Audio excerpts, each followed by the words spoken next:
भगवान श्री कृष्ण कहते हैं, यह संसार मेरी ही माया है, यह संसार मुझसे ही उत्पन्न हुआ है, मैं ही इसका पालन पोषण करता हूं। गीता में भगवान श्री कृष्ण ने संदेश दिया है कि व्यक्ति को अपने किए हुए शुभ और अशुभ सभी कर्मों का फल अवश्य ही भोगना होता है। नीति शास्त्रों ने मनुष्य के कर्म करने की तुलना किसान के साथ की है। वह कहते हैं कि जिस प्रकार एक किसान अपने खेत में जिस समय फसल का बीज होता है, वह बीज फसल के रूप में किसान काटता है। इस सिद्धांत के विरुद्ध ना कभी आज तक हुआ है और ना कभी आगे होगा। इसलिए कहावत प्रसिद्ध है कि बोए पेड़ बबूल के तो आम कहां से हुए। यही व्यवस्था परमात्मा द्वारा बनाई गई सृष्टि में मनुष्य के ऊपर लागू होती है। परमात्मा ने मनुष्य को कर्म करने के लिए स्वतंत्र रखा है। इंसान जैसा चाहे कर्म कर सकता है। अच्छे या बुरे मनुष्य की विवेक शक्ति के ऊपर निर्भर करते हैं। मनुष्य अपने जीवन में जैसे जैसे कर्म करता जाता है, वैसे वैसे ही उसके जीवन का निर्माण होता जाता है। परमात्मा की अटल न्याय व्यवस्था से कोई भी आज तक ना तो बचा है और नहीं आगे बचेगा। इसलिए अच्छे कर्म करने वाला व्यक्ति डरता है, बुरा कर्म करने वाला व्यक्ति हर समय भयभीत होता है। उसके मन में सदैव यह शंका रहती है कि कभी मेरे बुरे कर्म सामने ना आ जाए। बुरे कर्मों के सामने आते ही उसे उन कर्मों का फल मिलना शुरू हो जाता है। ईश्वर व्यक्ति को बांधते नहीं बल्कि मुक्ति में सहायक होते हैं।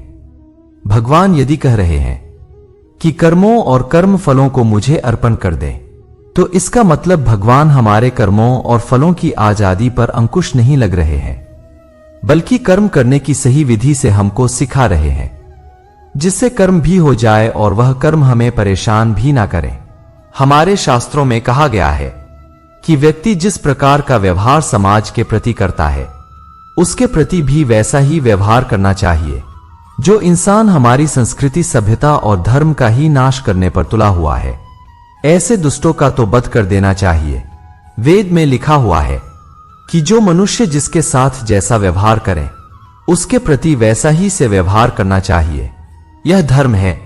ठगी से व्यवहार करने वाले के साथ ठगी से व्यवहार करना चाहिए और भला करने वाले के साथ भलाई का व्यवहार करना चाहिए।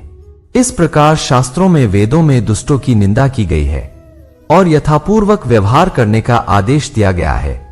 गीता में श्री कृष्ण कहते हैं कि हमारा भाग्य हमारे ही अतीत के कर्मों का फल है। उसी तरह हम आज जो कर्म कर रहे हैं, वह हमारे आने वाले कल को निर्धारित करेंगे।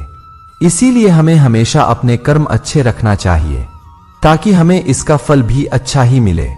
गीता में श्री कृष्ण कहते हैं, उनके कर्जदार और वफादार हमेशा रहिए, जिन्होंने आपके बुरे समय में आपका साथ दिया।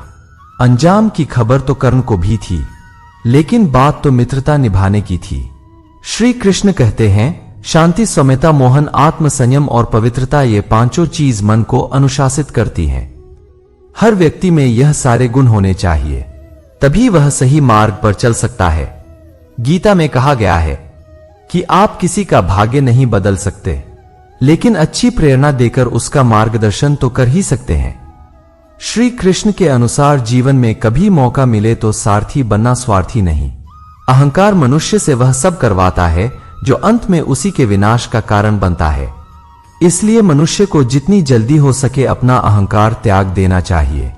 श्री कृष्ण कहते हैं, कर्म वह फसल है जिसे इंसान को हर हाल में खुद काटना ही होता है। इसलिए हमेशा अच्छे बीज बोए ताकि फसल अच्छी हो। कर्मवाच्य के हानि लाभ में उलझने के बाद मनुष्य के कर्म की गति धीमी हो जाती है और वह धीरे धीरे लक्ष्य को अपने से दूर कर देती है। इसीलिए कर्म की गति अनवरत चलती रहे।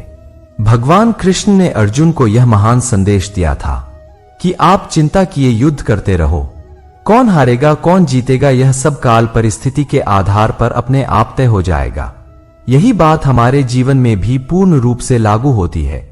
अगर हम सभी चीजों का फायदा नुकसान देखकर उस कर्म को करना ही बंद कर दे, तो अंत में क्या होगा हम सबको पता है।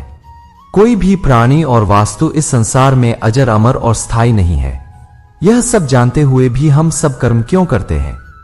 क्योंकि इस संसार की व्यवस्था सुचारू रूप से और बिना बाधा के अराजकता की स्थिति में आए, बिना सुचारू रूप से चलती रहे। हमारे माँ बाप ने हमको पैदा किया और अगर वह यह बात सोचने लग जाते कि पता नहीं यह वृद्धावस्था में हमारा सहारा बनेगा या नहीं, तो हो सकता था वह हमें धरती पर लाने का इरादा भी त्याग सकते थे।